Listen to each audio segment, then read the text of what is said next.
up, everyone? So Sam grabbed a Spelljammer and went way off into astral space. I mean, he's fucking deep on the hunt for where all the rest of those rules and those books are supposed to be.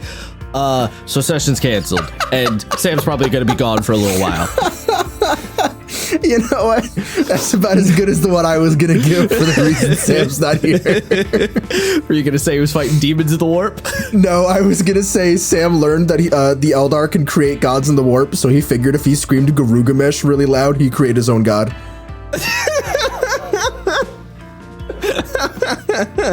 Yeah, no, he's on the hunt for those Spelljammer rules, because, you know, they got to be somewhere, right? Yeah, they got, surely they just can't not exist. They can't just not exist. Yeah, what up? Tis I, Josh, and Isaiah is here also. What's goody? And Matt is not here because, I don't know, he's a poo-poo head. I don't know, he's like on vacation or something. Hey, shut your face. He left for the music. Oh, that's right, he's at a concert. That's right, yes. Yeah, I deadass actually forgot.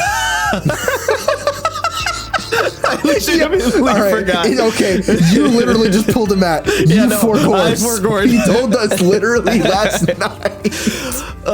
True. In my defense, I was mad at him last night, so I was really listening to him. All right. But anyway, none of that is relevant right now. Although jokes aside, Sam probably will be gone for like 3 weeks. So yeah, he's got some real boy stuff to deal with. Yeah. So, you know, here we are, fucking, I didn't have a transition to that. Anyway. Nice. There was no segue there. Fucking Christ. So, for the audience sake, even though I already texted you about it, we're going to be talking about how to make and also play a successful character in a campaign. Interesting. Okay. Why are you acting like you didn't know that already? I don't know. I'm doing it for the immersion for the audience, Josh. God. He already knew that. I don't know why he's doing this. I did already know that, yes, but I'm doing it for you, the listeners. Okay, anyway. Now, when I say that, I'm sure a lot of people are gonna be like, the fuck does that even mean, bro? So I think it's important that we start with some definitions here. Or maybe definitions isn't the right word, but like explaining what the fuck I mean. So the important thing to get out of the way, you could have a character who, by my criteria, is maybe not a very successful character, but is fun to play, right? So like, this is not about the funness, right? You can have fun playing a really stupid, like kind of aimless character that really you just played for the lulz, or like you wanted to take Tavern Brawler and hit people into the face with pies or whatever, you know, like that's not that, you know, do whatever the fuck you want. But if you are the kind of player who like, man, I really want to get into my character and get sort of if you want the best chances of having a good sort of beginning to end story and like really feeling like you got everything out of your character, that's kind of what I mean by successful, right? Like, and that's how we're gonna go through and, you know, discuss what we think you might need to do so.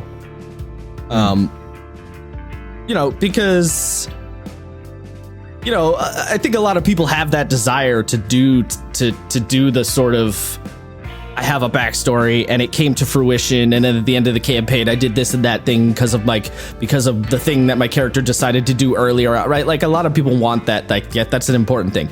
Some people don't give a shit. Some people just make a paladin and they want to smite goblins in dungeons and don't give a fuck why they're a paladin, blah blah blah. That's fine. But if you do care, that's what we're talking about. Also, because if I don't say this now, I feel like we're gonna have to keep reiterating this point.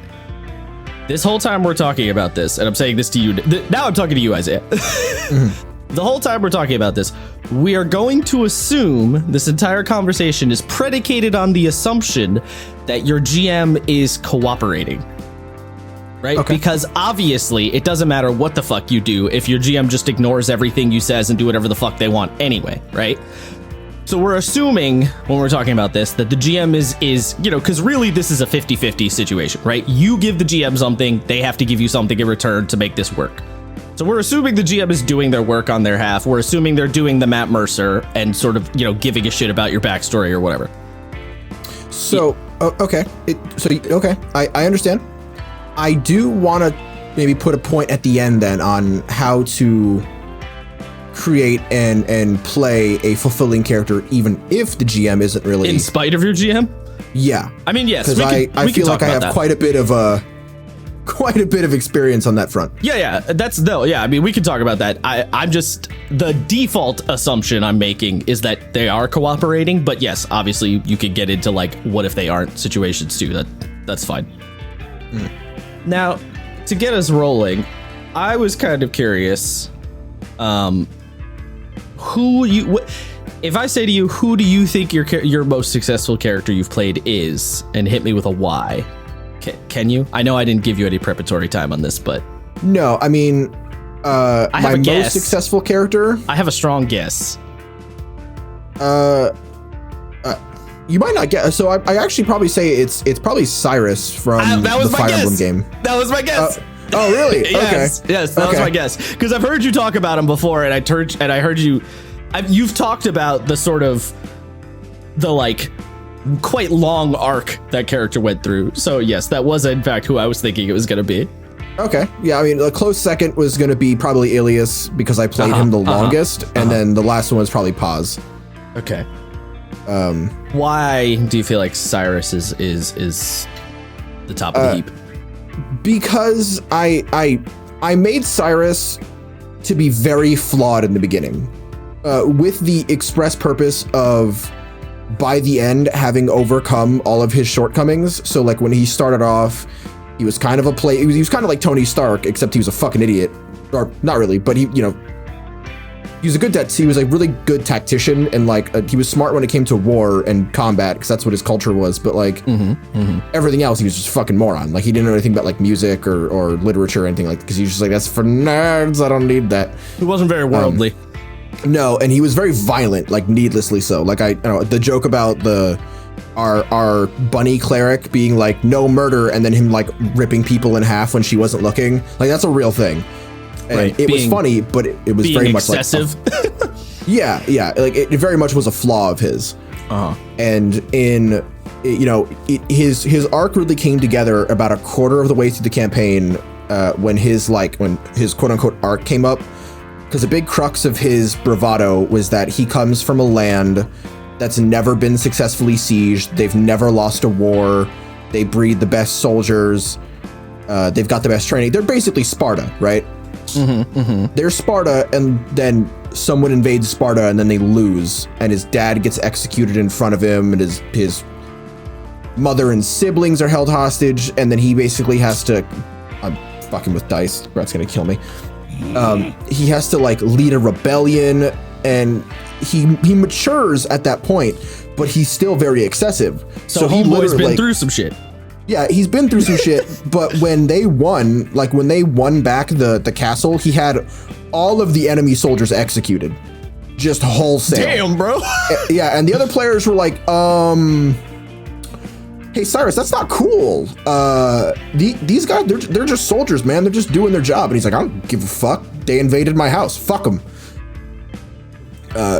So that was great, because that was like, you could see he was starting in the right direction, but he kind of slipped up. And then he, despite being very selfish and like, the world's about me, I'm the center of the universe. When one of his friends was like, I am deeply suffering, he's like, I don't know what to fucking deal with this. Like, stop, I guess. Like, beat the sadness out of you. Just don't, forehead. Yeah, literally. Like he was such a douche at the beginning, and it was really fun to play. But it was more fun to just see him sort of think about things and be like, okay, well maybe that's not how I act. It's fun to play a character who goes through a proper arc. Yeah, and that, towards the very end, he actually ends up marrying the bunny cleric, and sort of like revising his culture to still be very much a warrior race, but to sort of temper their... More protective, less aggressive? Yeah, pretty much. He started you know, because they basically they got continental peace. That was the end of the campaign, right? It's like one country was fighting everyone else and was invading them, and they were using demons and monsters and shit. So, and that's also like, that family was distantly related to him. So he's like, okay, well, we got to go fuck them up. Okay. And once they reached peace, they were like, you know, there's a whole other continent out there with their own gods and shit. So he was like, all right, bet. And he just sort of created this border patrol around the continent of his soldiers. And then he had a son, which was really, he has a lot of kids. Most of them he didn't know. Yeah, that came up. The one who played the bunny cleric, she was like, so how many bastard children do you think Cyrus had? And I was like, probably in the dozens. Like, he slept around a lot in his early 20s. Yeah, the campaign ended and he was 29, 27, 28, something like that. Okay. Yeah, so he had a kid. So what it's sounding like is you consider him the most successful because he went through some shit, had some major changes, and had some pretty substantial effect on things. Yeah, and I think he went through the most typical idea of like character growth, like an actual arc. Yeah. Okay. So I think he was the most successful, and I had looking back on it the most fun playing him. I was a little early to the game, so when he was getting really depressed, I was getting really depressed. And I guess maybe that helped for roleplay, but that probably made me a whiny shit. I mean, maybe. I can confirm nor deny I wasn't in that game. Yeah, I mean, LP, Brad. Yeah.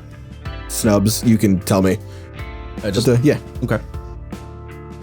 I'm curious. Can you guess who mine is? Oh, it's Zigzags. You would be wrong. Oh. So okay. This is kind of what I was talking about in the beginning, where there's a difference between a character you have fun with and a character you think went particularly well. Zigzags is probably one of the most fun characters. I don't know if he's the top, but he's definitely up there, right? He's probably the most fun character I've played. But I don't think he's actually the most successful by virtue of the fact that I made Zigzags pretty basic, right? Like, we started the campaign, I was like, all right, Descent into Avernus, we're going to hell, we're going to fight demons and shit, and it's going to be like kind of a good guy-esque story. So I'm going to come up with a real straightforward reason for why my character wants to be a good guy and like save everybody. And I'm going to, you know, come up with a pretty simple like backstory. He barely had a backstory. He had a background, you know, but like, you know, he's a dude in a circus, you know, he's a dude. Well, he's a kobold. He was a kobold. He left the kobold caves. He joined a circus. He fucked around for a little while. And then he was like, I want to be a great poem writer. And I mean poem in the Greek poem sense. So a playwright, really. Because he wanted to make like an epic. And also he just had a generally good, you know, bent. Like he was, you know, believes in the good in people and whatnot. But because I kept him very straightforward, so he could kind of slot into almost anything, I don't feel like he was particularly successful. Not that he was a failure, but he wasn't like a really good example of a like well-made character. He just is a character, and he did the thing, and I had fun playing him. Okay. No, my most successful character was a game you were not in. In fact, it was a game nobody on the podcast was in. Was it Angel? It was Angel. Yes. Yes, it was my Apocalypse World character, Angel. And kind of for similar reasons to what you're saying with Cyrus, where he had an arc, although he arguably maybe became a worse person, not a better person. Hey, I mean, backwards growth is still growth. Yeah, right. Like he had an arc. He had a purpose. He had a lot of influence. I think the big thing was he had a lot of influence on the other character, on the other players. Like and I wasn't trying to, it just sort of ended up that way, where he became this like weird anchor point to the other players' characters and sort of influenced them in certain directions. Because when I started, and this is the thing, so a complicated backstory is not a requirement to have a successful character. Because Angel's whole backstory was literally just, he was a dude, he had a teacher who taught him medical shit because he wanted to like help out. He had a teacher who taught him medical shit, and then eventually he discovered he had this weird psychic healing ability that no one else understood or had. And he was like, oh, well, I guess I was sort of meant to do this if I have this weird, like, you know, magical, pseudo-magical psychic healing gift thing. I'm going to keep this under wraps because if everybody finds out I have this thing, you know, who knows what they might want, you know, they might, you know, it's like you become an asset if you have a weird power like that, right? Mm-hmm. So he was like, I'm going to keep that under wraps, but I'm going to be a doctor. And if I need to use my ability while I'm healing something, I will. Healing someone, I will, but only if I absolutely need to. And then he left the town he was from and went to a different one to establish himself as, you know, kind of a fresh start, and also as the like town doctor, which is the town that, you know, we played the game in, which I think what did we call it? I think it was called Satellite Town or Tower Town. That's what we called it. It was Tower Town because there was like a big cell tower right smack dab in the middle. And yeah, so like he had a really basic, he barely had a backstory. Like I had very little to him. You know, I had little tidbits of information about him, but very little. And like he had an assistant who he was like maybe involved with romantically at one point, but that was like, he was kind of like, we just don't talk about that much. And she was sort of the one who would talk sense into him if he was being kind of stupid. Okay. But the thing that was really like the thing that became interesting was because he was like the doctor, right? Everybody ends up seeing the local doctor, especially if you only have one. So everyone came to him at some point and he was sort of getting the stories from everyone. And then he became this weird, like everyone wanted him to be a leader. Because I had, I took a playbook upgrade that was, you have like a team of security. So I had like 15 dudes who are like my guards. Okay. And so everyone was kind of like, oh, well, clearly you know how to do the leadership thing. And Angel's response was, I mean, no, not really. These homies just kind of agreed to protect me and I gave them a spot to live. But everyone seems to think I know what I'm doing. And then the other player character who was a playbook called what was it called? I can't remember, but basically it's a person who's been like cryo frozen and they have like crazy sci-fi like power armor. Okay, so they're like Mr. Freeze. Kinda, yeah, sort of. So this was one of the other players who was playing this character called Neutral Nothing, who was like a crazy like cyborg soldier from before the apocalypse, and he became my like homie, and so he became my like personal bodyguard. So everyone else was like, wait, you have 15 dudes living in your house and a killer death robot? At which point Angel went, I mean, like, yes, but not. It just sort of happened this way. They're not mine. We're like roommates. Is anything? So he got into this weird situation where everyone's like, all right, well, you've got the firepower and you clearly have the wherewithal, and the leadership structure was falling apart. So everyone's like, Angel, you do it. And he was like, I really don't want to. And then eventually, as time went on, and then another neighboring town like attacked us, went to war with us, and that neighboring town was run by one of the other players' granddaughter, who really hated him. And so she attacked us, and it became a whole thing. I don't remember if we killed her or not. I think we did though. It became like a whole thing. And then basically at the very end, Angel was just like, you know what? Fuck it. Everyone thinks I'm supposed to be the dictator. I'll just be the dictator. Death robot, do what I say. And like, literally, like one of the last scenes was everyone gathered around after the battle, which he was there. He was like in it. And someone basically stepped out of the crowd and was like, why should you be the boss? You're a piece of shit. Fuck you. And he tried to like revolt, and Angel just had him killed on sight. Oh, nice. He literally just, it was a great moment because the player who was playing Neutral Nothing, as this guy was about to very clearly do some dumb shit, the player goes, Neutral Nothing shoots him with his laser. And I was like, I was literally just about to tell you to do that. Nice. So, fucking got him. He just fucking murders his ass, and everyone goes, and he's like, all right, are we good now? And everyone's like, yeah, no, we're good. We also had a crazy mechanoid spider tank thing that we found like deep in the ruins where Neutral Nothing came from. I don't like how Wild West this got. Oh yeah, it got I mean, Apocalypse World gets crazy. Always does, without fail. Yeah, so we had like a mechanoid spider tank, which was basically the only reason we were able to even remotely win the like battle. So yeah, I had a bodyguard robot and a spider tank, and like I think my gang got bigger at that point too. A couple people died, a couple joined. Yeah, fucking woo. Oh, I also discovered like a crazy psychic disease thing.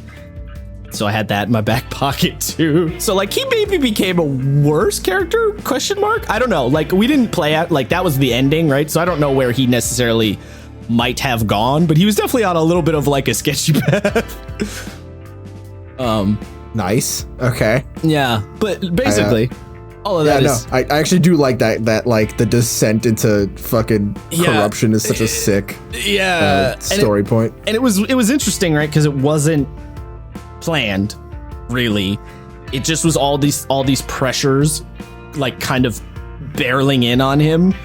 And I was just kind of like, I mean, fuck it. Okay, I guess, you know? Mm-hmm. And it wasn't even really the GM either. That was the funny part. It was kind of the other players putting that pressure on him, which was interesting. Yeah, that's okay. That's kind of funny. So I feel like Ilias went a very similar direction to Angel. Kinda, yeah. Yeah, because, you know, for the viewers, my first ever character, Ilias, who I played for about 3.5, almost 4 years, started as kind of like this noble pretty boy who came from university to be like a cool witch hunter, was kind of a dickbag, was really self-righteous, and like met his friends, was kind of racist towards the orc, and like the orc saved him for the first time, and he was like, oh, you're competent? And the orc kind of looked at him like, excuse you? Like, damn, bro. Yeah, and it went from him being this dickhead, and then he got corrupted by a demon really early on to save a kid, which like basically gave him super cancer. Like his hair turned white. Oh, I mean, as you do. Yeah, well, like, so his hair was always like a slate gray color. He had like gray hair and purple and like a grayish purple eyes. So he went from that to glowing gold eyes, which was a sign of possession in that setting, to like white hair. And then he got really weak, and you know, once he kind of cured himself, he became this like mentor, supportive person to the party, which is you're like, oh, that's cool, dude, that's great. And then like all of this fucked up shit kept happening to his friends and to him, and he slowly descended into becoming like a 40k inquisitor with friends, because he was like, you people are mine and I love you, but if you do anything to hurt the rest of us, I'll put a bullet in you. And anyone who walks up, he told us like he at one point he literally pulled the Rictatorship. He was like, you know, you're all my family, but if I was forced to kill my family for the greater good, I will do that. Please don't make me be the bad guy that I know I am. Damn, bro, chill. Yeah, he had like a whole moment, and then because for a good example, Lupo's character at one point, he stole this item, and you know, like the GM was like, oh, you know, like mysterious contractor hires you to steal this thing, and it turns out that item was used against us in this like weird werewolf revolt thing that happened. So he tracked down Lupo's character and just put a gun to his head, and he's like, give me a reason. Give me a reason not to shoot you in the fucking head. And it was this great moment because, you know, I as a player was not going to shoot Lupo's character because that would be a mega dick move. But there was just enough for every player in the setting to be like, or in the game to be like, is he going to do it? They believed you just enough. Yeah, they believed me just enough that I was really going to blow this motherfucker's head off. Yeah. And, you know, basically it stopped the players' characters from giving into their worst vices. This, like, you know, dad's gonna come in with the belt, except the belt is a 45 caliber. Yeah, but he became vicious towards his enemies. Like several times he was like, they were like, oh, how are we gonna get info out of this guy? And he's like, I'll torture him. I don't give a fuck. I'll fucking slide this face. I'll just yeah, end it. no, I straight up, like, I tortured several people, like, you know, locked him in the basement with my Smith's tools. Like, you know, everyone's like, what are you gonna do? I'm like, I got a plier and some hammers. I'll tell him, he'll tell me what I want to know. Yeah, it went pretty crazy. Yeah, the descent into madness is always a fun one. Yeah, it's fun, especially towards the end. One of the players was like, why are you the way that you are? Like, what makes you tick? And he was like, well, everyone is a tool. Everyone and everything is a tool to be used. Yep. You, me, your mother, everyone uses each other for a specific goal. And it doesn't have to be a negative reason to be doing that, but you're still doing it. And he basically was breaking down human nature to its like base components, which is wrong. You should not do that. Yeah, right. He was turning everyone was like a fucking robot in his brain. Yeah, like everyone was just a thing. Yeah, but he did like genuinely love them all to death. Like, so it was this thing where he was trying. He very much had a martyr's complex. He was trying to be the devil so his friends could be angels. Oh, jeez. And that mindset is a real crazy one to get into, because you start thinking about shit of like, what's the most fucked up thing I could do to make my friends look better? Yeah. So, there's a couple of things in noting from talking about these character examples. A lot of directions I could go in. So yeah, I think an important thing to note, and it's funny because this actually applies to NPCs in a lot of ways too. But a thing that all of these characters that we've used as examples have is what do they want and how are they gonna get it are two really, really important notes, right? So from my perspective, Angel didn't want, this is the important thing, because someone might say, well, what if I want my character to not really have aspirations? It's impossible not to have aspirations, right? But your aspirations might be really low level. Angel's aspirations were just, I want everyone to be happy and healthy and leave me the fuck alone. Right? Like, that's literally all the fuck he wanted. Like, he was not trying to do anything crazy. Everyone pressing against him mean he failed that, but that's what he was always trying to do. And so whenever someone would try and force him into, like, you should be the leader, or why aren't you taking charge, or whatever, he would push back against it, because I knew in the back of my head, he always wants for that to not be the case. He wants to be left alone. He wants to be just as is. Like, that was always the thing that was in the back. And then it was like, and then the other thing is, how are they going to get it? And with Angel, it was a lot of the time, it was just sort of being like, just pretending like you weren't there, or just trying to be quiet and disappear, or just sort of like ignoring people. Like, he would just sort of avoid things to try and have everyone leave him the fuck alone, until it got to the point where he had to show up. Like, I remember there was one point where there was like a meeting of the leaders in the town that he was supposed to be there, and he showed up late and it was just kind of like, yep, I guess I'm here, and didn't really respect anyone's shit. He was just kind of like, whatever, you're a bunch of clowns. So, you know, that was sort of his like methodology, and eventually it fell apart, right? Because he sort of crumbled under the pressure. But it would, if he had wanted to become the fucking town dictator, the story would not have been as interesting, because every chance he got, he would just gone for it, right? Yeah. So even if the aspirations are really low, you can still do interesting shit with them. And then the other example.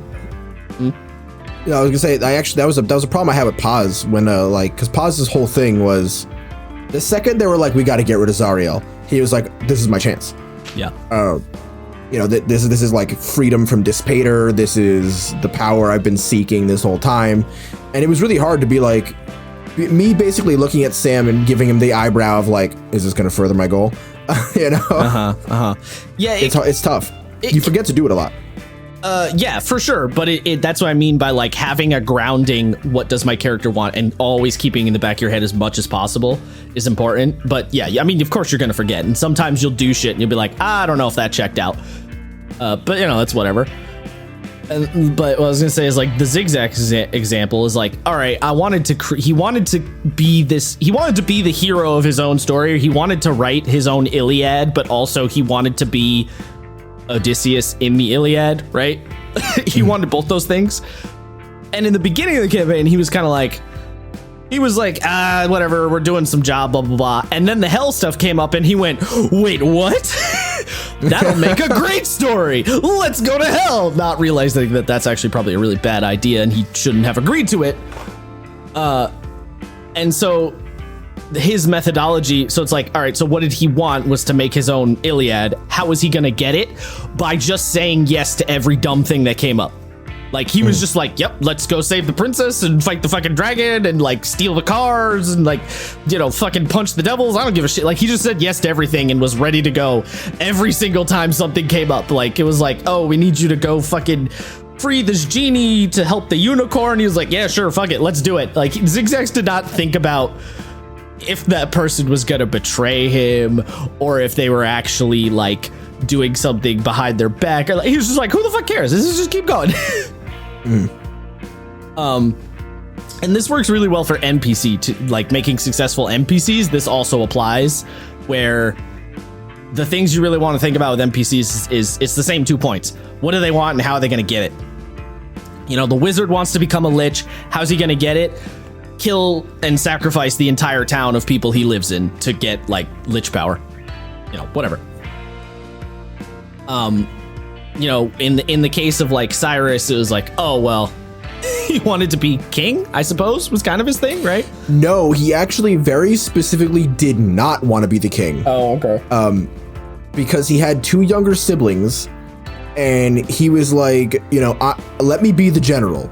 I can do that. I can fight people. That's what I'm good at. Oh, he wanted to be in charge of that portion of things. Yeah, because he very specifically said at the beginning, because somebody was like, oh, you know, like, if your dad's dead, like, what are you gonna, this is right after his dad died. He's like, what are you gonna do? Like, and he's like, I don't fucking know. I'm gonna leave it to Taurus, his brother. And he's like, because he was the smart one.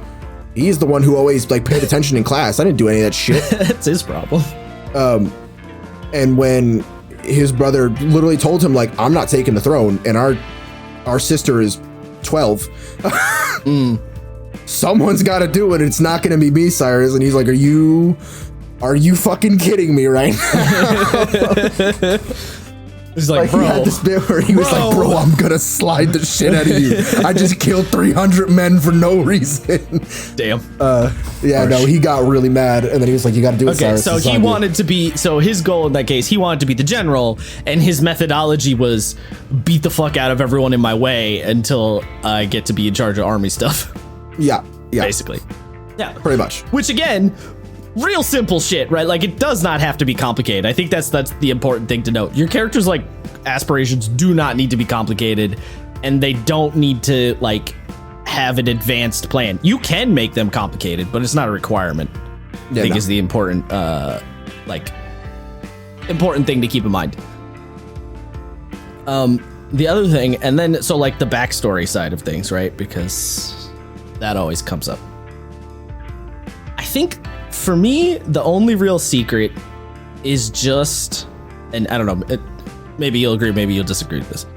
I think the only real secret required for a backstory to make it, to right, because part of this is, because we've been talking about playing your character in a quote unquote successful way, but how do you actually create them when you're making your character? How do you create a successful character in the beginning? I think the important thing is just to make sure that the backstory has the potential to fit into what's going on, right? It doesn't have to be guaranteed, but at least have the potential to be placed front and center in what the campaign is, and be open enough that if things get twisted or adjusted in ways that you weren't expecting, or the GM just makes a decision that you weren't 100% ready for, make it open enough that you can pivot and it still function. You know, like, I think the important thing is don't be like, oh, my backstory is the the queen is my sister and I want revenge on her, and I'm going to do it specifically by, like, you know, burning her on a cross in the town square while I enchant the dark rituals of my god. Like, don't, like, too tight, right? Like, too focused. Instead, just be like, I'm related to the royal family in some fashion. Maybe your GM will ask how specifically. Maybe they won't. Maybe you'll just be related to them generally, right? Doesn't have to necessarily be super specific depending on the scenario. And then, you know, if the thing you want is to be accepted back in, don't say, I want to be accepted back in by killing the dragon. Just say, I want to do something that will get me accepted back into the royal family, right? Like, keep it open enough that you can adjust when the like curveballs come in, because your GM can't read your mind. The curveballs are gonna happen, you know, unless you tell them, like, really specifically. You basically, you can only be Zuko if, you know, the avatar exists, right? Like, right. Yeah. You can't, like, if your whole thing is I need to reclaim my honor, that's fine, that works perfect. But if it's I need to reclaim my honor by capturing the avatar, then it's like, well, is there an avatar in your game? Like, what is the, like, is there even an equivalent? What if you're like, you know, the all guardsman party from that 140k green text, and you're just a soldier? Like, you're not getting your honor back, bud. You're a soldier. I mean, I guess you could do like a crazy last stand, but that's A, probably going to get you killed, and B, you know, your character won't be able to reap the benefits of that. Right. Yeah, you know, your GM, you could posit a fairly basic idea, and then your GM may come back with something that's like, what if we did this specifically? And that, when that happens, right, if you're creating your character and you're like, okay, my character is, you know, related to the royal family and wants to get back into the royal family somehow, and then the GM says to you specifically, what if you are estranged for this reason, and the way you're gonna get back in is by killing the dragon?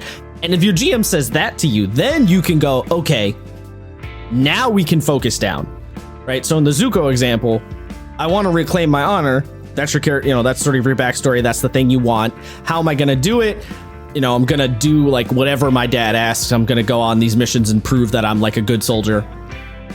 And then your GM says to you, what if you're chasing the avatar? And then you go, oh, okay, well, we could do that instead. Yeah, right?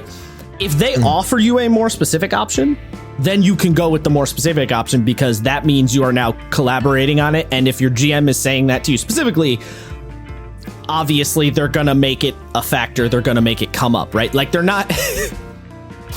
If your GM says to you, what if you can reclaim your honor by capturing the avatar, and then the avatar literally never once crosses your path, your GM's kind of an asshole. Like, I don't, you're kind of just like, bro, what the fuck? Bro, what the fuck? Yeah, like, if that's what happens, I don't... Again, we're assuming the GM is cooperating here. Because, man, that would be... Could you imagine? Like, yeah. So, like, all right, so we're going to do the avatar thing. All right, cool. And you get to the end of the campaign, and it's like, oh, the avatar's been dead for 100 years. You're just like, bro, what do you mean? Yeah, that would suck. Although, that would be, so that's one of those things. I think that's, I mean, it's a little early for this segue, but that's a good way to do what I was saying, to like sort of make it yours and do it in spite of the bad GM. Because if we're using the avatar example, right, the avatar's been dead the whole time, and you're like, well, I'm fucked. But during your journey, you've proven to your men that you're like a good leader, you're heroic, you give a shit about them. You know, if you're Plo Koon, right, it's like, sir, we're expendable, not to me. If you're that, that's its own sort of like reclamation of honor, because your subordinates recognize you as an honorable man. And even if nobody else does, the people who you've spent God knows how long with, they care, and that almost matters more. Because, you know, they're gonna have kids, they're gonna get put in other like squads and platoons and shit, and that information is gonna spread. So yeah, you know, you sort of make it your own. Yeah, like in spite of the fuckery. Yeah, I mean, that's definitely a thing too. Ah, shit, my train of thought just went. Oh no. Oh, okay. Backstory. Oh, but yeah. So, you know, so that I mean, I don't know. Do you have any? I don't know if you have any agree or disagree on that. But like the idea of like keep your backstory open, and don't make it too hyper specific so that there's room for adjusting. I feel like that's how you get the most successful, like creating character from the step one kind of thing, right? Yes. Or you have two options. Either you do what Josh said, you make it just broad enough so that it's open-ended and it can sort of become whatever you want, or you need to be a player willing to go, my character's goals have shifted radically. This is what matters more to them now. Because if your whole thing is, oh, I want to, if you're Simba and you want to become king, and that never really shows itself, you need to be okay with being like, okay, well, that's not going to happen. What are my new goals? Because you don't want to finish a game feeling like you've accomplished nothing. Because that nothing sucks more than that. Yes, although that's coming into the player, that's coming into the playing them successfully during the campaign. Yeah. Whereas I was on the when you're actually making them in the first place, right? The actual character creation part, right? Because you're right. Like I said with Angel, right? His goals sort of shifted, whether he was aware of it or not. And yeah, that definitely makes sense for the making a character, or for the playing a character. But when you're making a character, what do you think? Is there anything I missed in terms of making your backstory with the the objective of a successful character? Yeah, I mean, nothing that isn't common sense, right? Don't make a character that's anathema to the theme. Don't make one that's completely opposite to the party. There's a reason why I sit in the corner like Strider smoking a pipe character fucking sucks. Yeah. Unless you're a really good, smart player and you know what you're doing. No. Because you're playing a different game than everybody else, and that's not fun either. Yeah, I mean, I don't want to say it's impossible to play the anathema character, right? No, not at all. Yeah, if you're trying to be, let's take it to the extreme. If you're playing D&D and you say to your GM, what if I'm a cyborg from the future? Right? Generally, fuck off, mate. Don't do this shit to me. Yeah. But if your GM says, no, I'm not putting up with your bullshit, and then you go, wait, hear me out, and you give them a strong, what if, I don't know I'm a cyborg, I think I'm just a person, and then the thing, what ends up happening is the reveal of it and the weird implications for multiversal stuff, right? If you really, really talk your GM through it, then you can make it work. But that comes down to heavy cooperation. Yeah, which kind of is actually where my next point was going to go, now that I'm thinking about it. Okay. Because I was going to say is, if you don't want to go with the sort of broad backstory and sort of goals being not lucid, what's the word I'm looking for? Goals being flexible, I guess. Yeah, flexible. That was the word I wanted. If you don't want to go that angle and you're like, no, I want to be I have a really specific idea. You gotta plan that shit out with your GM.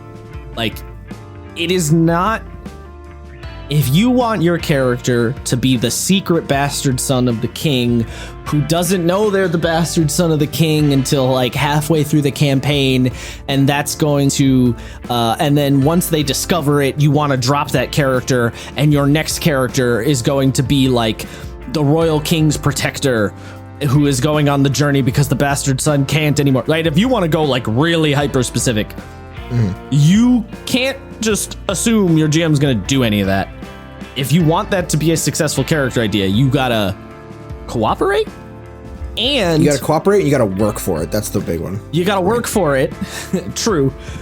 Also, though, you gotta be willing to adjust the plan. Yeah. Right? When you're talking to your GM and you say, I want to be the bastard son of the king, and your GM says, well, the king is dead. You can't turn to you don't be an asshole and be like, no, fuck you, the king's alive because I need him to be. You look to your GM and go, okay, if the king's dead, who could be the secondary option? Is the prince alive? Is the queen alive? Is there someone in the royal court who I could be related to? Right, like, be ready for the thing, the improv thing of the yes and, or the no but, right? Because your GM might hit you with the, I want to play a Dragonborn who's like the child of Bahamut. And it's like, well, Bahamut doesn't exist and Dragonborn aren't a thing. And then you pause and go, okay, what if I'm a science experiment who's been turned into a Dragonborn by a crazy wizard motherfucker and I'm searching for Bahamut? I was kind of hoping you just looked at your GM and said, Grunt from Mass Effect, and they just went, tell me more. I mean, yeah, okay. I think this is a deviation. Can you imagine if you could pull off playing a Grunt well enough, just like full Agent of Chaos, I'm here to fuck shit up. Wait, Grunt from Halo? Sorry, not Halo, from Mass Effect. Well, Grunt's not an Agent of Chaos. Oh, he absolutely is an agent of fucking chaos. Well, he's sort of I guess he kind of There's that whole bit where you see him in the hospital and he was like, oh yeah, so I broke my arm, but then I got bored, so my Krogan buddies broke me out, and then we went joyriding and we burned down the statue of you in the middle of the Citadel, and then I threw a Molotov at the cops, and then we got arrested, and then I ended up here. And you're like, Grunt, you've been gone for 30 minutes. What the fuck? Yeah, I mean, I see what you're saying. Yeah. It's funny you said Grunt initially and my brain went to Rex, but yeah. I mean, it's like, just, that willing to compromise and cooperate and sort of build it up together, because that's the only way you're going to get, maybe I shouldn't say the only way. That's the most successful way I have seen of making it work in a game, And if you want to have a really specific goal, right? If you're like, not a specific goal. If you want to have a really specific ending, that's what I meant to say. If you want to have a really specific ending for your character, it's not going to happen unless you plan it out with the GM. Like, you can't do the secret thing, right? Like, a lot of players want to like keep their backstory hidden and be like, surprise, I was a robot the whole time. And it's like, no. Because if you spring that on your GM, they're just going to look at you and be like, Nani, the fuck are you talking about, bro? Like, that's not, no, Yeah, that would be the level of like, what the fuck is if I would like, if Paz was lawful good paladin at the very end was like, actually, I'm evil and I want to be the Archduke, and like, and Sam didn't fucking know. Yeah, that would just be like, shy, right? No, you're not. Yeah, it's literally... It's literally what happened to me with the one character being like, I want to be a dragon princess. Yeah. Remember that? It's that. Yeah. It's literally that. Yeah. Like, she did not tell me, like that player. And again, not shitting on that player. Like, we were, 14 or whatever we were playing. Like, yeah, it is. And we hadn't played before. And there is a tendency to do weird shit when you're a first time D&D player. Like, you have weird preconceived notions about the game. But, that's literally what she did to me. She was like, oh yeah, I want to be a dragon princess. Didn't fucking tell me and like sprung that shit on me like after a session one time, and I went, who? Huh? What? Where? When? Like, excuse the fuck out of me. So yeah, it's like if you want to have a very specific thing happen or a very specific ending for your character, you got to do the cooperation, my guy. Yeah. And if your GM's not, if your GM's really, really anti your idea, then, basically ask them, what would I need to do to make you on board with this idea, right? Like, what do we got to do to make it a thing? This kind of reminds me. So it reminds me of two things. Give it real quick. Well, I remember I played in a one shot once, and the GM was like, "So what are your concepts? Give me like 3 concepts for your character." And I was like, oh, well, it was like the Uncle Death and Ankhalismos idea, but like more of a spaz. Be more just like about everything. And the other one was like I can't remember what the second one was. It was like a similar idea, like a very subversive, I want to be this edgy thing that's not edgy. And I was just flat out told, those don't pass the vibe check, you can't play those. And I was like, huh. Oh. That's not I'm not really vibing with that. That's not that cool, bro. Like, it's a one shot. Does it really fucking matter? Like, the fuck you mean it doesn't pass the vibe check? Get the fuck out of here. Yeah, I mean, yeah, definitely for a fucking one shot, like you can be a little more lenient. It's okay. Yeah, but on a slightly less aggravated note, it does remind me. While we were in my first game with Ilias, I remember Lupo very specifically, like a quarter of the way, like we basically were entering the final days, right? Like Vecna's shown up, we're storming Thar Amphala, right? I remember Lupo very specifically was like, so I want my character to have like a master thief vault of all his treasures, like a la Gate of Babylon. And the GM was like, what? No, you haven't done anything to earn that. No. You also didn't give me the deets ahead of time. So where am I supposed to put it? Just like in the bad guy's basement all of a sudden? Yeah. He basically was like, you know what? If you ever get a wish spell, you can wish for it. And I shit you not, Lupo spent like 3 or 4 days trying to figure out how to word that spell so he could get his vault of treasure. And I was like, yo, bro, you like, I don't think we're gonna get a wish spell. Cardell's a little stingy with his loot, but like, I appreciate the chutzpah. Yeah, I mean, I don't know if that was maybe the best response to the situation, but that is kind of like a, you know, sometimes when you're thinking on the fly, you're just kind of like, what if this? So, yeah, you know, yeah. I could cut him a little slack on that one. But yeah, no, I mean, like it wasn't like completely unreasonable. It was just a little late to like ask for that specifically. Yeah, especially because that sounds like the kind of thing that would have probably been established pretty early on. Or that's got to be like that's got to be like where you're working at this for the entirety of the game. You know, you got to find the demi-plane or whatever the fuck to even house your crazy magic vault. You got to like either have shit to put in it. Yeah, or you've had it since the beginning, but you have to like find it or something. You know, yeah, like. That's what I was. That's you know, that's 100% the thing I was talking about. If you want to have a specific ending like that or a specific goal like that, you know, you really got to have the chat because otherwise it comes across real awkward. Yeah, it was a little like I felt bad because I could tell like he really wanted this, but it didn't. I didn't see it coming to fruition. Yeah, it is funny though. You know that Ilias's whole his end goal was to become Tony Stark, basically, right? Like guns were becoming a thing in the setting, and he's like, I'm gonna make the best guns and the best weapons so that we have them before the bad guys do, and we'll always be a step ahead for the war to come. Ilias filed, I think, 4 patents throughout that game. Yeah, he made like a bunch of these inventions. Like he made a bunch of them were Bloodborne weapons because I was like, you know, that was my first time. Yeah. He made the boom hammer, like the weird explosive hammer thing. He made the threaded cane. He made like his, he designed his pistol, but it was built by somebody else. And he also designed his rifle, and that was built by somebody else. Both of those had patents on them. He had, and the silver tear gas, mustard gas grenades. He had, by the end of that campaign, he was like, I'm going to start writing up a patent request for this too. So I was on my way to becoming Tony Stark. I was going to be making a fortune once that campaign ended. You're making all moves. All that war profiteering money. Hell yeah. Yeah. See, that's the kind of thing that you can do while you're playing, right? Like that doesn't need a ton of pre-planning to like work out. You know, you can figure that kind of thing out on the fly. And I think that is an important note too, is let's say you were trying to do that and you know, the GM sort of was like, well, what if this instead, or what if we did it this way or whatever.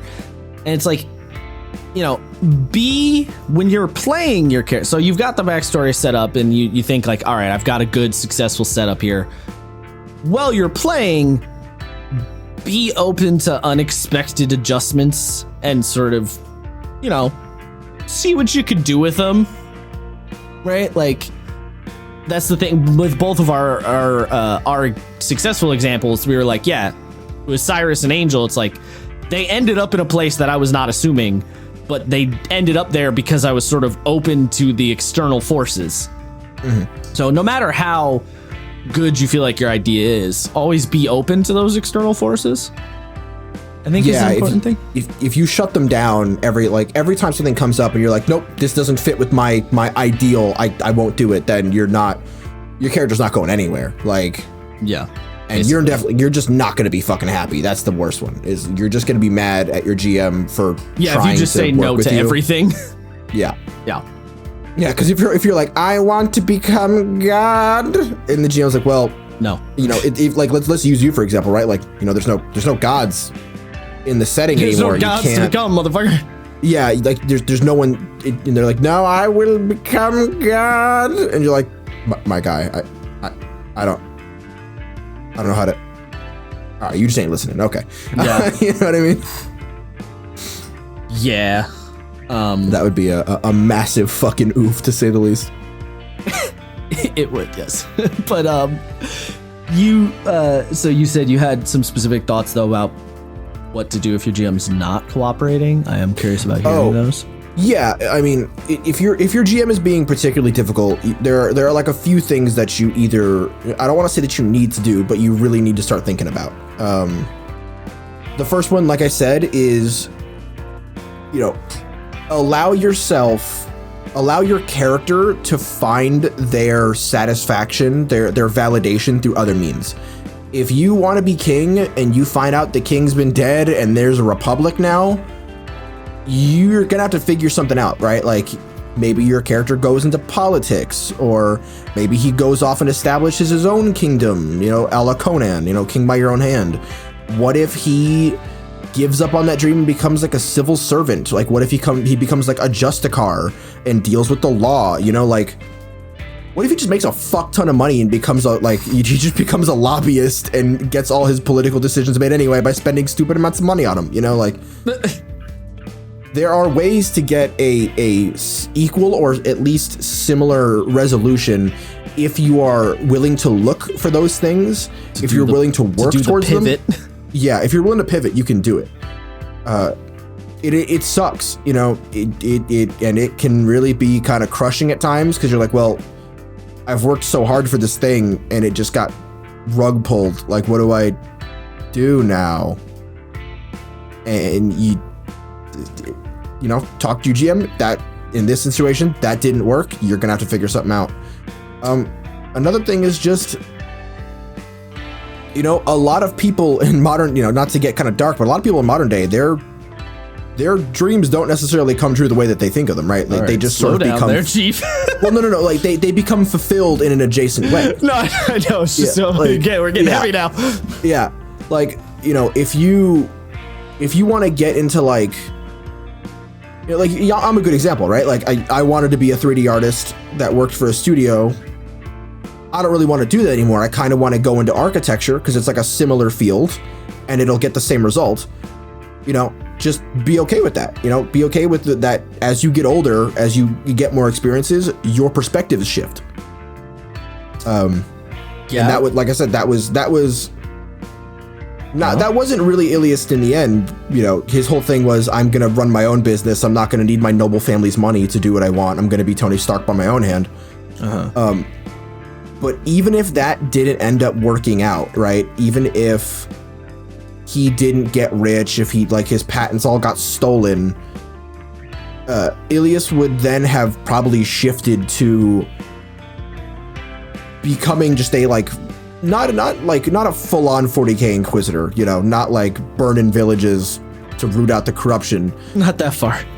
No, not that far at all. But he would have pivoted to the war front, right? Like, he would have probably pivoted to training the soldiers that he would eventually gain under his control to use the weapons that he made, and would probably be their commander, but also their blacksmith. After the fight, everyone's like, okay, round up the men. Is your sword broken? Is your gun broken? Is your thing broken? Bring them to me after you're done. You got 24 hours.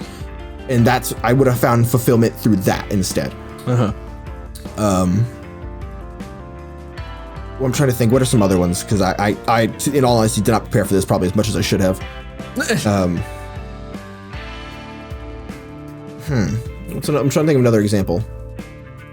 Oh, I mean, I think Paz is a good example, right? Paz got what he wanted in the end, but if I didn't go Archduke, if someone else did it, or Asmodeus was like, fuck off, flicks you back to the Primitivo plane, Paz still has a fallback. Paz is still a murderer. He's like borderline a serial killer, except he got paid for it. Yeah. He'd probably just go back to doing that. He's like, well, you know, or he'd probably make he probably would make a deal with whoever the Archduke would become and be like, hey, you know, we're homies, saved Avernus together, you know, saved Elturel. Right. Can I give you my soul as a contract so he can't, like, so he doesn't pull keep in that? Yeah, so he can't take it from me. If I do the Doctor Strange, if everyone has my soul, no one has my soul. Right. And then he'd probably just go back to the surface and keep killing people. Yeah. Like the rampant psychopath that Paz was. I mean, the thing I get out of that statement is like have a secondary or a backup thing for your character's backstory and goals. Yeah, have a backup. That definitely does help make a character more successful, is having a sort of backup or like a plan B or something where it's something that could be easily pivoted to. Question though. Okay, yeah, I was gonna bring one up. One that I've experienced personally in a different way. Don't get caught up in your character's mind. I've sort of fallen into these pits where a character has gone in a direction that I didn't like. And like, I didn't really know what to do. And like, you know, like Samir, when I played Samir in 5e, you know, in the dungeon world, he was like a snarky, noble, I'm holier than thou because I'm richer than thou. But ultimately, like, all right, guys, like, we got the job done. This is our next plan of action. To like a gambling addict with some daddy issues who like was just real gay. Like, he found his, like, he basically, like, one of the players was like his friend from back in the day, and he was like, I will make you my boyfriend. And then the character left and he got really depressed and he just wasn't very fun to play anymore. Don't let yourself get caught up in those, because at the end of the day, are you saying don't let their pretend emotions hit your actual emotions? Is that what you mean? Partially, but like, you know, ultimately you control this character. You are this character and you have control over this character's frame of mind. And if you're not having a good time, chances are your bad time is giving other people a bad time. So it is up to you to sort of pull yourself out of that, like pull your character out of that funk by their nuts. Just grab them and go, you need to stop being sad. This is not working. This is not going to be in your character anymore. Find a reason for their outlook to pivot. Even if sometimes it doesn't make sense, you will sometimes get the more successful character over doing the pivot anyway, even if you can't 100% justify it. Yeah, that's like the logical metagaming, right? It's like, my character would definitely kill every wizard I ever, you know, my barbarian hates wizards. He'll kill all the wizards. He's Conan. Right. But if one of your party members is a wizard, are you really going to try to PvP him every 2 seconds? Yeah, it's like you got to do some kind of, you got to do some kind of logical, how can I make it work? Yeah. And also, not for nothing, people in real life do shit for reasons that they maybe don't even know why. They just kind of do it and then go, oh, that was stupid. You know, so like, it's actually not that unreasonable to have a character pivot in a weird direction and then not know why they did it. Because people do that sometimes. Yeah, and people are also, you know, naturally very contradictory about some things. You might hate something, you know, you can hate fruit but love apples. So, you know, your character to be like, oh, I keep turning away from the mic. For your character to be like, oh, I hate all wizards, but I like you, wizard. You're my wizard. You're my best friend, wizard. But any other wizard, I will fuck you up with a vengeance. This wizard is my bitch wizard.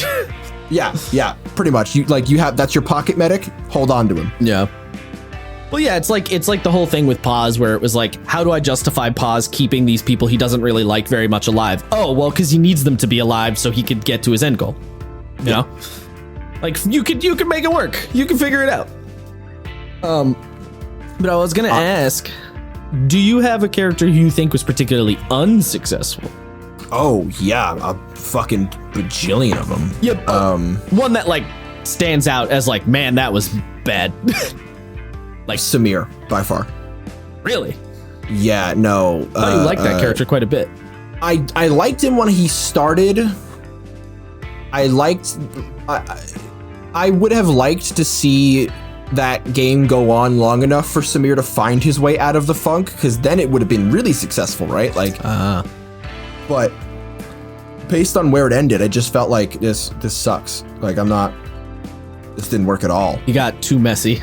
He got too messy, and my summoner wizard towards the end got really messy because he although I blame that partially on me and partially on some of the things the party was doing that I was playing with that I wasn't like super cool with. Well, you also weren't permanently a member of that game. You would come in and out, so that makes things a little tricky. Yeah. So I can kind of get that.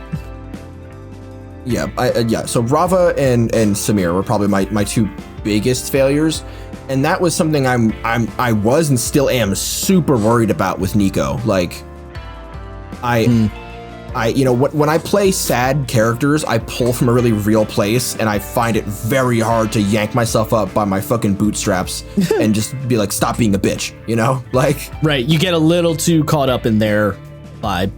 Yeah. So when it came to Nico, I would like every 2 sessions, I was like, okay, Nico's he's a playboy. He's kind of like a hoe.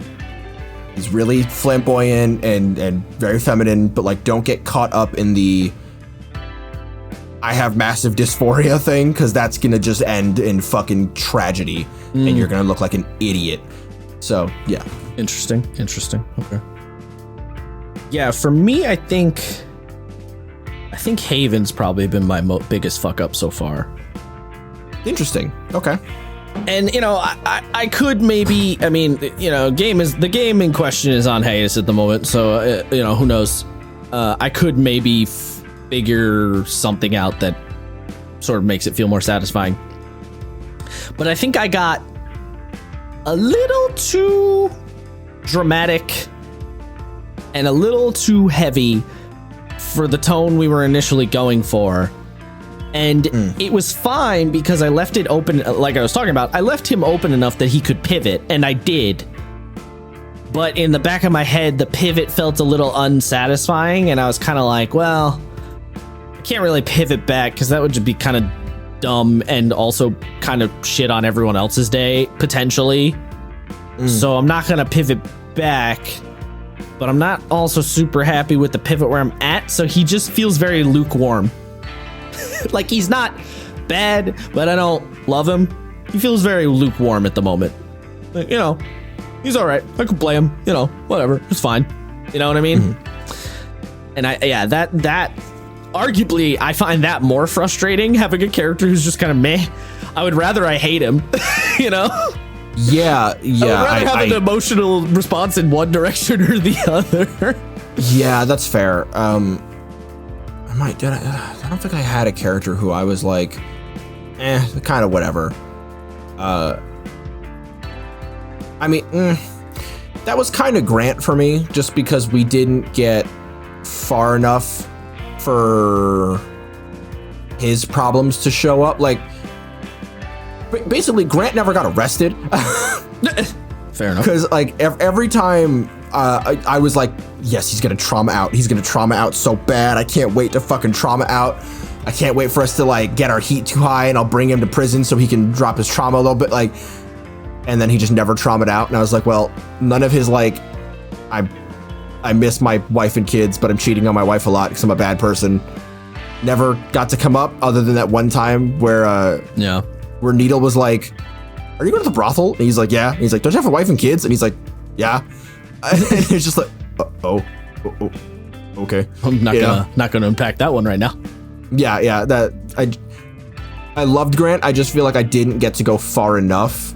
Like I didn't even scratch the surface. I think Grant was just literally the same person he was from start to finish. That's a little different though, right? Like, if you didn't get enough time to like feel like the character really went anywhere, that's not necessarily, I wouldn't call that an unsuccessful character. It's just sort of an unfulfilled one, Yeah, well, that's what I'm saying, right? Well, that's kind of the crux of the episode, right? Like, that character did not feel fulfilled at all. Right, but it's not a situation where I mean, I was the GM for that, right? So like, it's not a situation where I wasn't giving you anything, or a situation where you felt like the idea you had was dumb or whatever.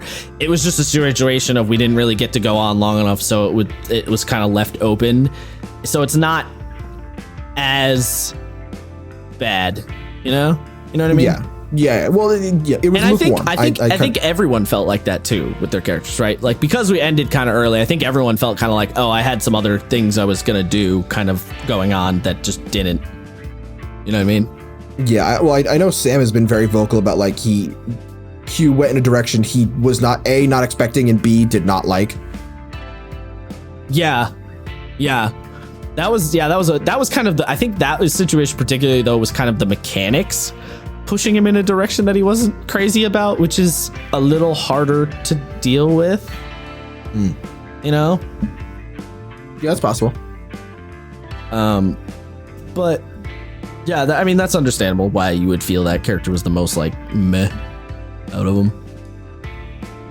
I'm trying to like, because if your campaign ends in any way that I think it might, I feel like Django will jump to the top of list for fulfilling characters. Yeah, I could see that. But I'm I'm curious to see where it goes, because I have a few ideas for where I want Django to end up, like mentally and emotionally. Given like he's still learning how to be a person. Right. Like I was thinking about it to myself today, and I was like, there's an ending to this where I can see Django like wearing a medallion of alter self 24/7 and just looking like a human for the rest of forever, and just being like, yeah, I'm just gonna drop the Warforged thing. Yeah, like he's like, I'm still a Warforged, but like it's it's like Cyborg and Teen Titans, right? Like whenever he wore the hologram rings, he felt like more comfortable. Yeah, because he didn't feel like a robot. Right. I could see a universe where Django was very much that person. I could see where he was right back to where he was before he turned off. Like full personality, did not speak like a robot. He had like a completely different like voice.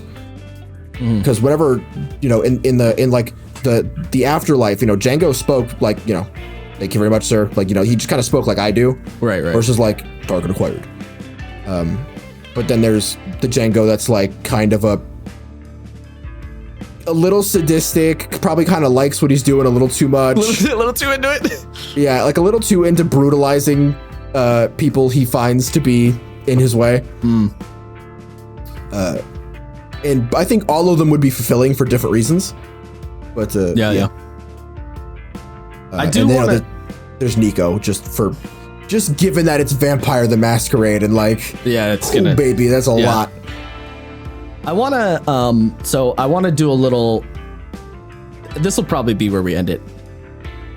So we've been talking about characters we've played and situations we've been in and seen work or not work, and how we make a character sort of successful or how we feel about it, right? But I want to do a case study from the outside, and because we have to talk about it. We're going to talk about Critical Role a little bit here. Okay. Because I think Critical Role has two very good examples of how to make a really successful character and a really unsuccessful character. Interesting. Okay. Do you know who I'm going to bring up? I'm curious. So we're talking campaign 1, obviously, because that's the only one I've watched. Okay. Campaign 1.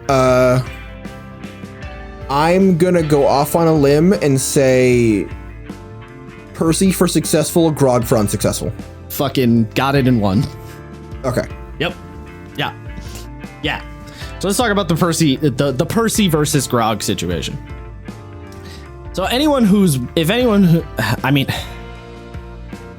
spoilers, I guess, but I don't know how long we're going to go on for this if you haven't seen season 1 of Critical Role, so I can't give you like a timestamp here, but I'm going to talk about everything's on the table because me and Isaiah both finished Critical Role campaign 1, so we're talking about everything.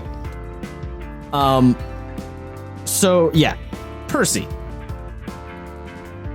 I think a lot of people are under the general impression that Percy had a really good, crazy, cool arc and was really interesting and like concluded really well. And I think a lot of people generally with campaign 1 feel like Grog was, it was fine, right?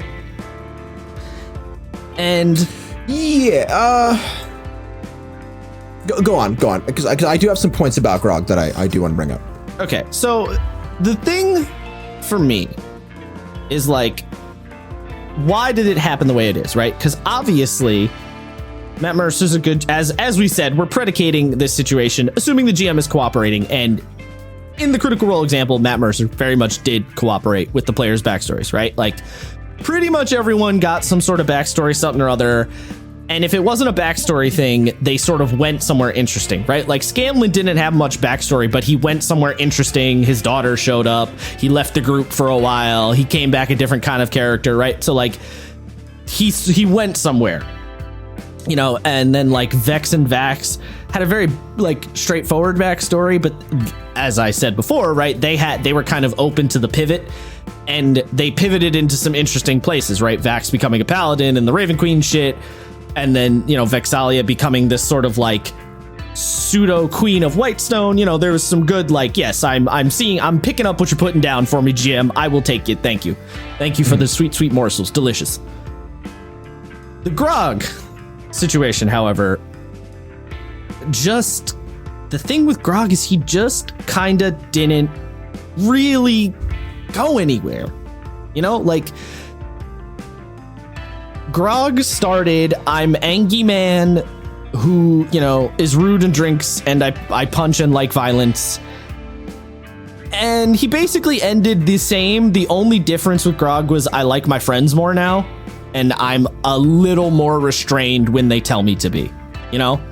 But for the most part, he was still Angie man who punch and hurt things and like violence and like women and, you know, right? Like, so I see what you're saying. I'm going to counter it with a very good, obviously I'm not going to play the clip, but it's that bit towards the end of the campaign. And it's the one where they're doing the Halloween episode and Travis is dressed like Delilah. Not like Delilah, like Silas. And he has this great moment where Keyleth basically asks him, like, how do you deal with your anger?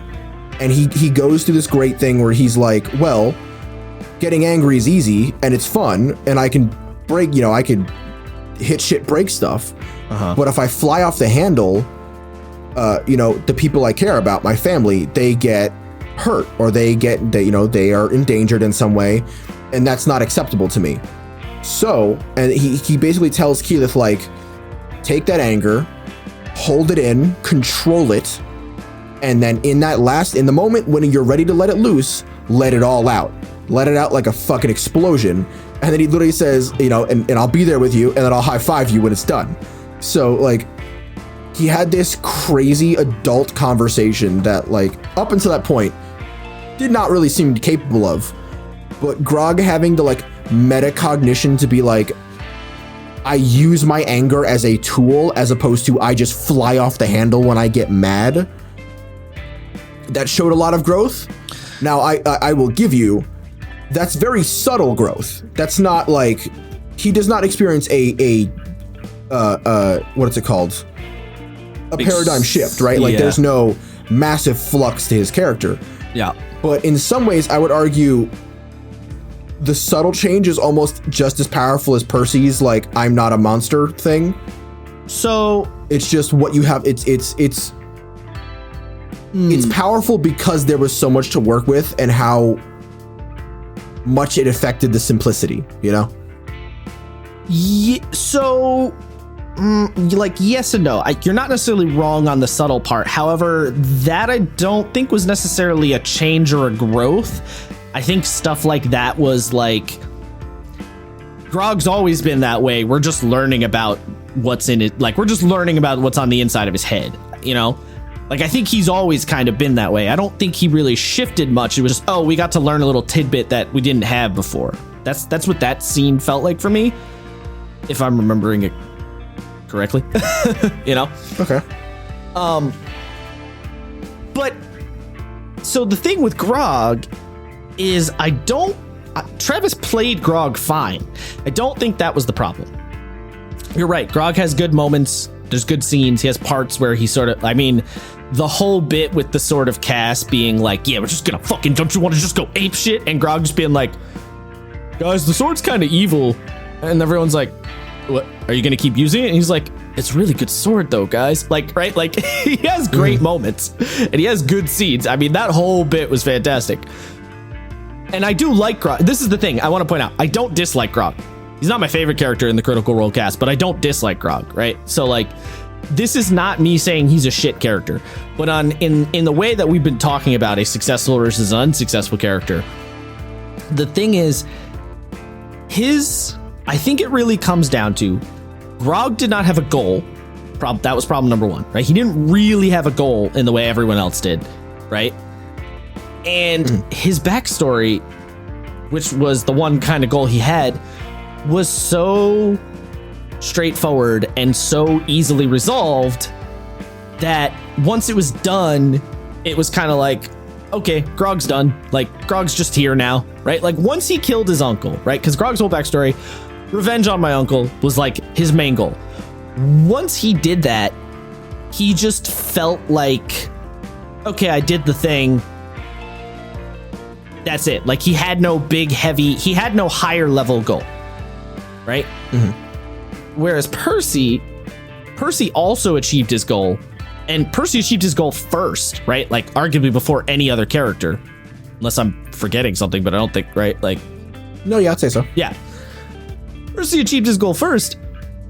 And obviously the Briarwood arc is like, it's probably the best part of Critical Role, which is why it was what got turned into the animated show.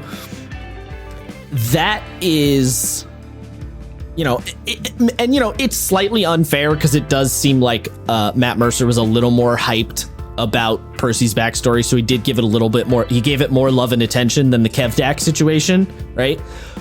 Yeah. But even that part being said, the thing that I think is really important about Percy is he gets his goal, he does his thing, he has the big change of like, I'm a monster to like, okay, like I am kind of a piece of shit, but maybe I can sort of like fix it, and everyone's telling me I'm not that much of a monster, so maybe I can figure this out. But once he achieves his goal and defeats the well, he thinks he achieves his goal, I suppose, and defeats the Briarwoods, it's like, he then goes, okay, I now have a new higher level goal, which is like, how do I make up for my fuckery, right? How do I make up for the shit that I pulled? How do I make up for the fact that I fucked up, right?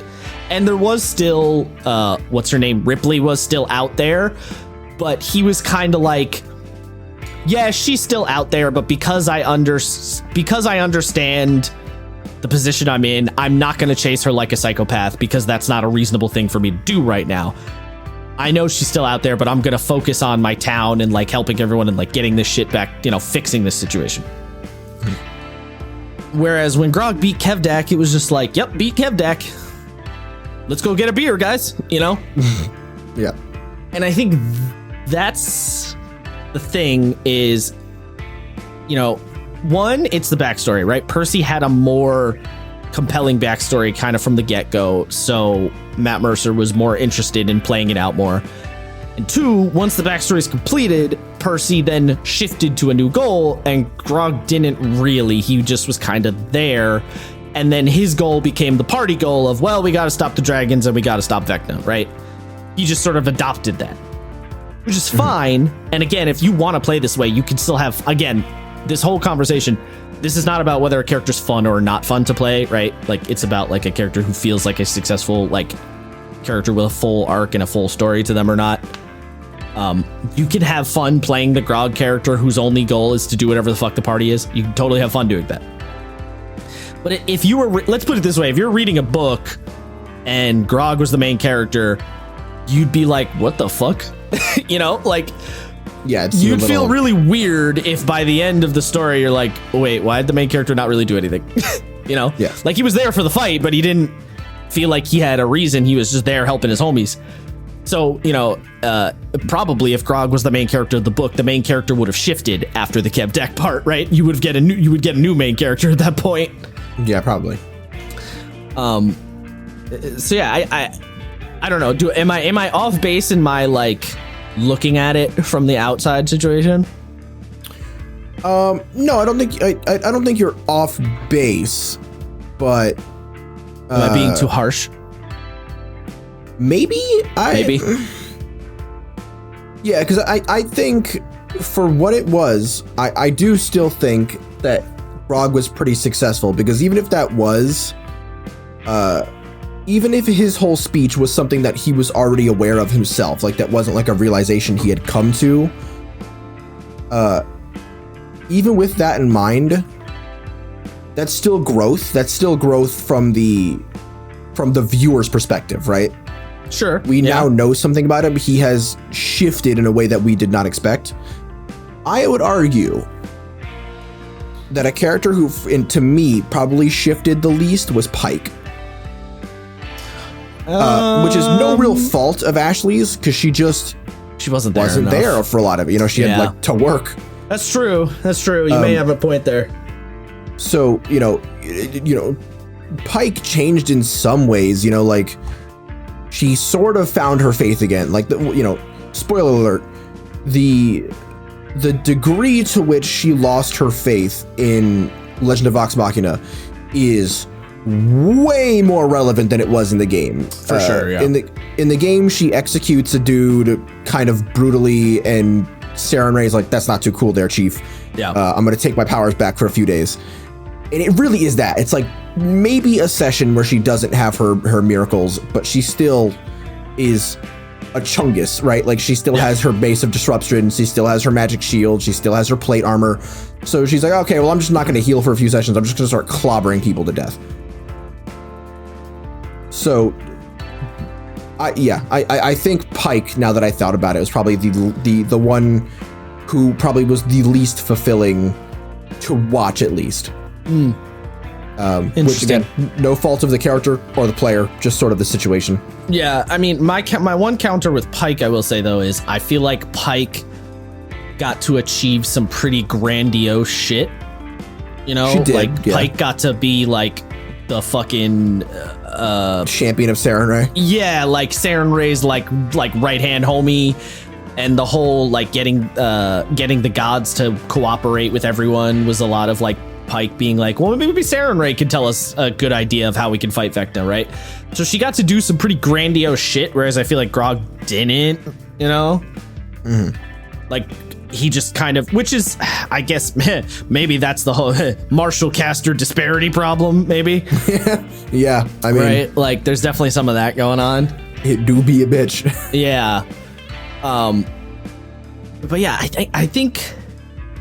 And again, I still love Grog. Like, it's not a me being like he wasn't fun to watch, but if I look at him from an objective, like as if he were the main character of a book, like a writing standpoint, he feels sort of unsuccessful because he sort of peters out early and then doesn't find a new thing, whereas Percy wraps his shit up and then shifts to a new thing that is just as interesting and just as compelling, even though Percy kind of takes a back seat, right? Like in the second half of the campaign, Percy sort of shifts, like obviously the Briarwood arc, he was the central focus. He sort of shifts and becomes less of a focus and is like, I'm going to like help everyone out, but it's not about me anymore. Which is, yeah. I really just Taliesin playing the character. Like, Taliesin being a good player is what that is. Mm-hmm. So that, I think, was the really, interesting thing. Because it's not like, it's not like after the Briarwood arc, Percy was just crying all the time about, oh, how horrible my life is, and oh, I'm awful, and blah, blah, blah. It's like, no, you did that already, bro. Like, you're getting your shit back together. You're, like, figuring it out. And then it came up a little bit again when they had fought Ripley. And the what's his name? That kid was there. Like the kid who got the Simon belt. Yeah. Kynan? Yeah. There was him, and when he was up, Percy kind of went back into like, oh fuck, man, I'm a piece of shit. This is my fault. But like it was reasonably quick, and then it was like, all right, back to what we gotta stay on task. So yeah, I don't have any sort of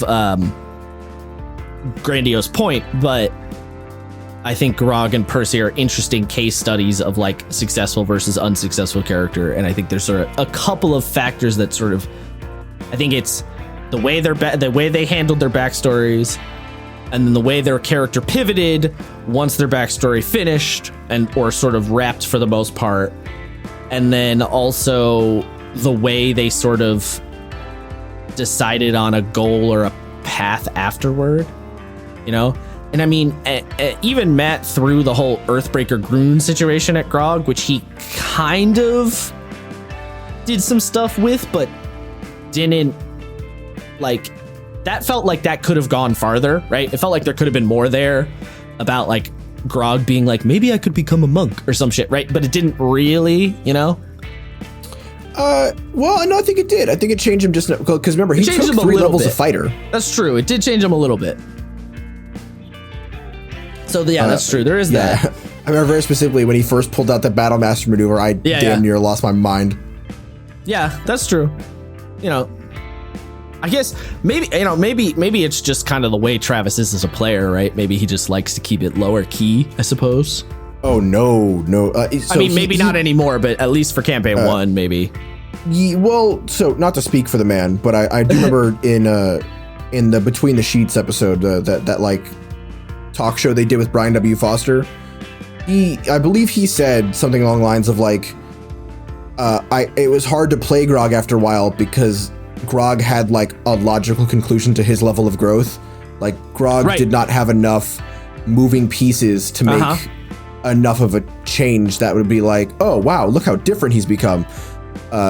Which, you know, he definitely rectified when he played Ford, because Ford's change is fucking crazy. I mean, that's kind of what I was saying, right? Like after Grog's, the Kevdak situation, it kind of felt like Grog just sort of halted. So it sounds like Travis is also aware of that. Yeah. So yeah, that makes sense.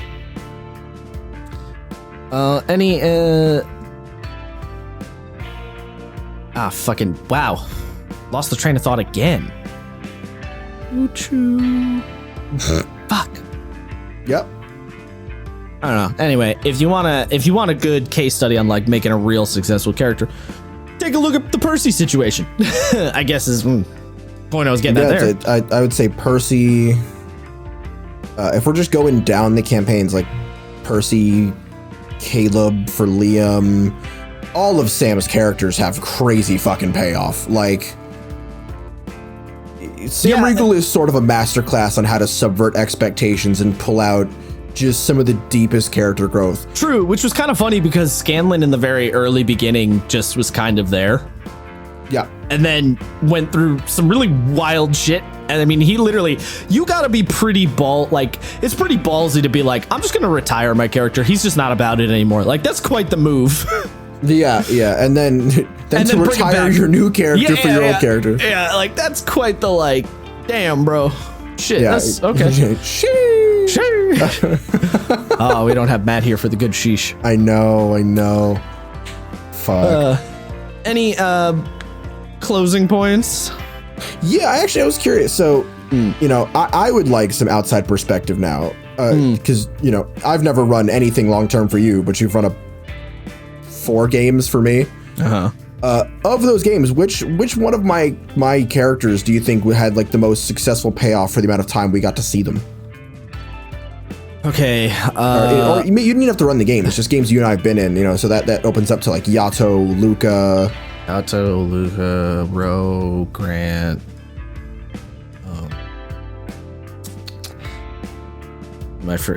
Even Yak. Django. I won't count Knack. I think that's too brief. That's unfair. Yeah, that's fair enough.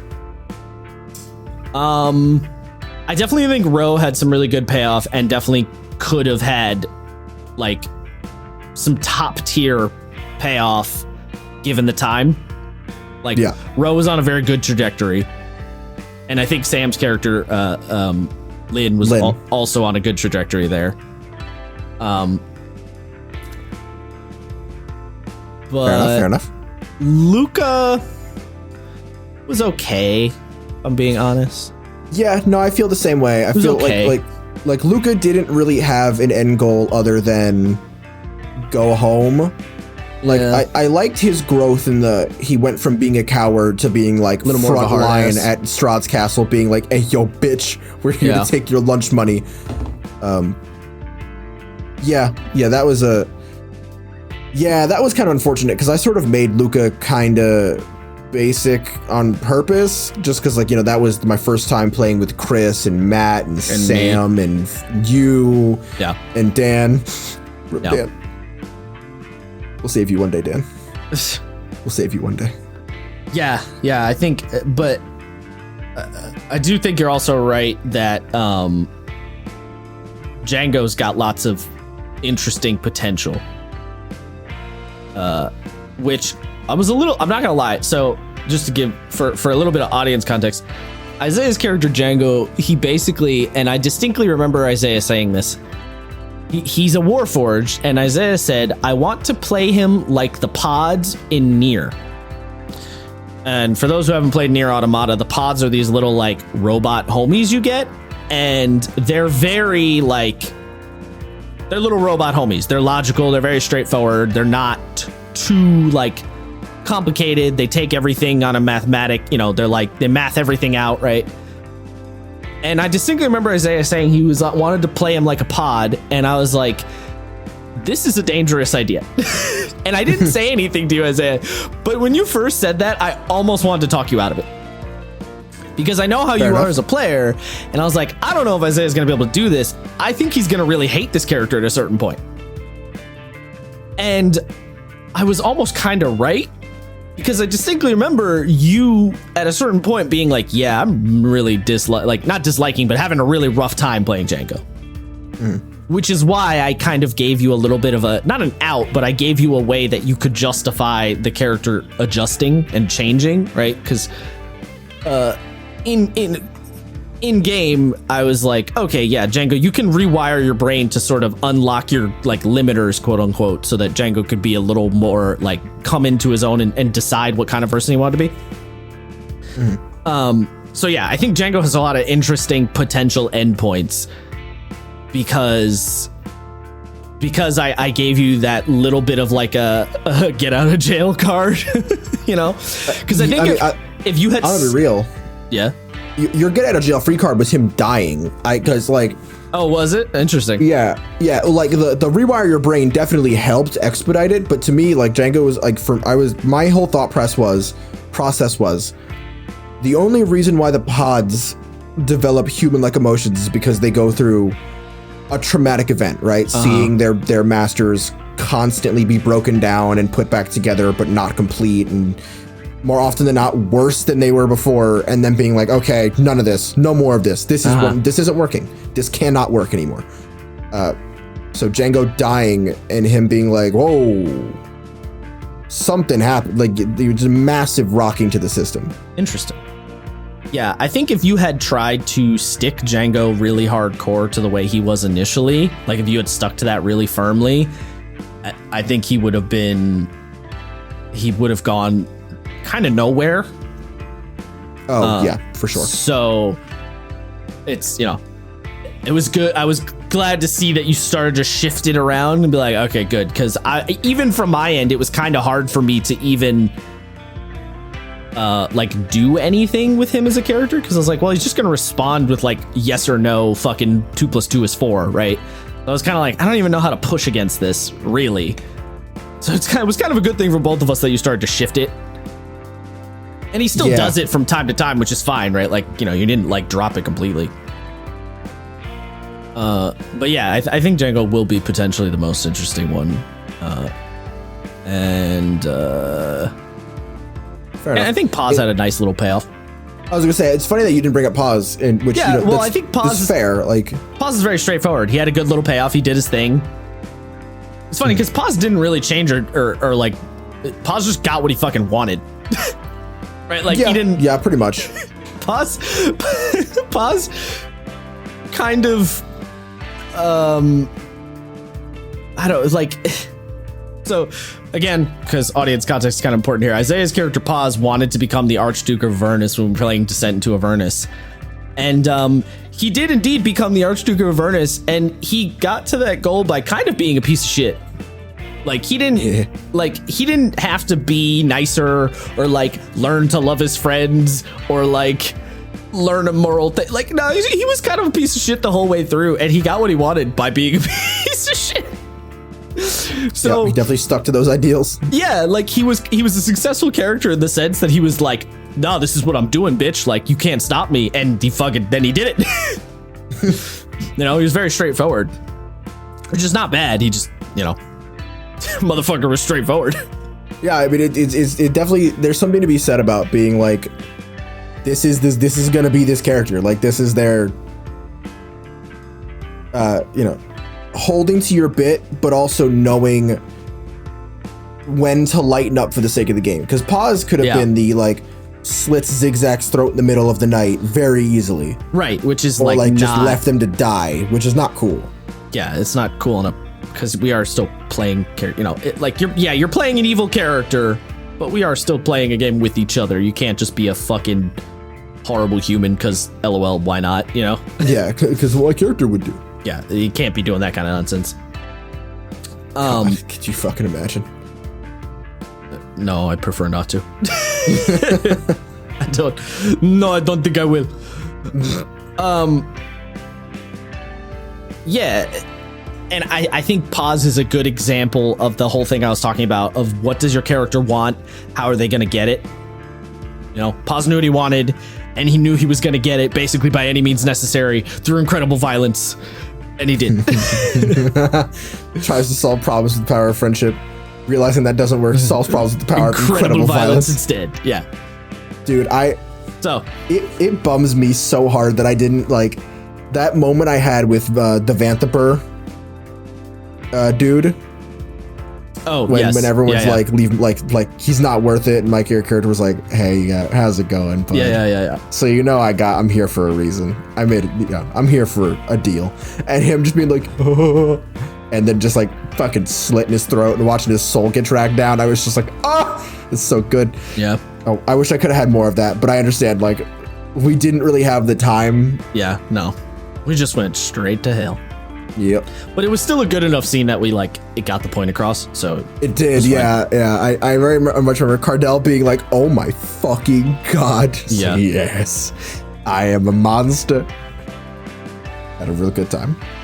And then for anyone who's listening and is wondering why Isaiah does not do the same thing for me, Isaiah hasn't played enough games with me as a player to really judge any of my characters.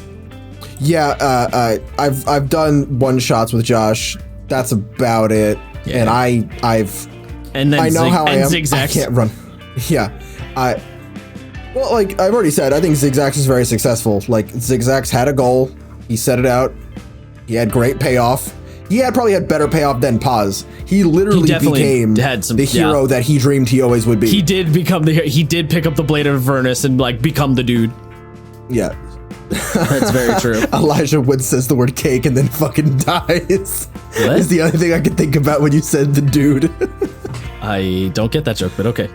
The bit in Spy Kids 3 where they keep calling what's his name, the guy, and then Elijah Wood shows up and he's like, "I'm the guy," and walks through a door, says the word cake, and then fucking dies. Yep. Such a good bit. So yeah. I think I got all I think that's all. Cutting it a little short today because there's only the two of us, but I think that's all my shindig. That's all my stuff, my diddly doots. Yeah. Do you have any little final thingy? No, I think that's it. All right, well, good. Fuck you anyway. Damn, let's see how it is. Yeah, you want final thoughts? Final thoughts.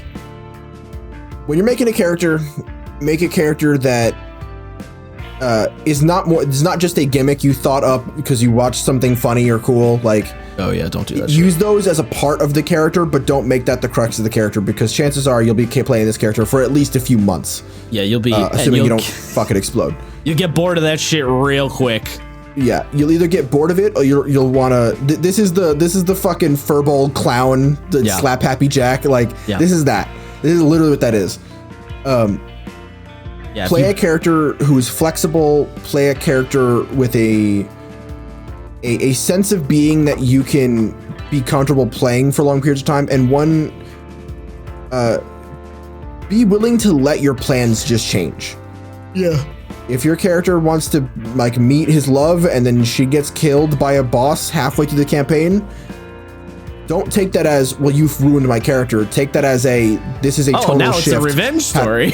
Yeah, like how does my character react? Does he seek revenge or does he become Buddha? Yeah. Take your shit in stride, basically. Unless your DM is really fin to fuck you over, in which case, I mean, that's an L, my guy. I can't And you help gotta there, have but a chat with them. yeah, kill them. Well, maybe not that. No. Yeah, Gospel of violence. yeah, pretty much. I mean, that's kind of, that works. For me, I was just gonna say, like I said, always keep that point of what do they want, how are they gonna get it in the back of your head.